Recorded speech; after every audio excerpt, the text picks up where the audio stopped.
time itself is the morphogenetic field, that it is some kind of fractal topological manifold that, and so the repetition or the connection to past states is really accomplished through resonance within the fractal. And then we have a model for resonance because it's familiar to us from other domains of nature.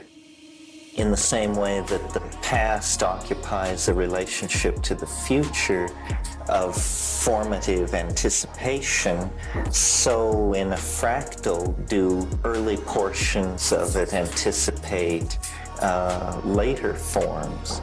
So it is like a prediction, a self-fulfilling prediction is what a fractal is.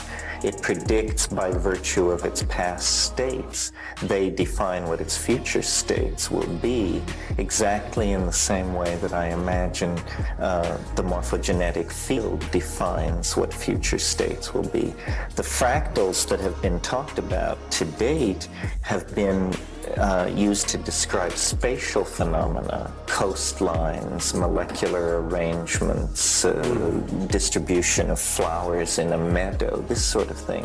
But if instead you thought of fractals as descriptors for the temporal dimension and replace the notion of a flat or slightly curved manifold with an actual fractal surface over which events were flowing and flowing over patterns which repeated themselves at many, many levels in resonance with previous similar patterns, then you would begin to have a mathematical picture of how the morphogenetic field would work, and you would also have found a phenomenon in nature upon which to hang it by saying time is obviously it.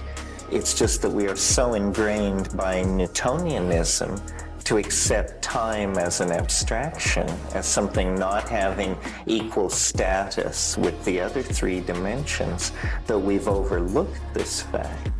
And yet, obviously, that is the carrier wave.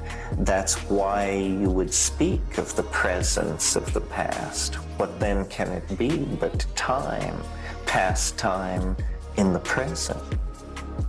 As they are presently understood, it would generate, however complicated, ultimately a determinism. But I wonder if we're just not mathematically sophisticated enough to inculcate into the fractal equations sufficient randomness within the fractal constraints to begin to get the kind of complexity that we meet in the real world.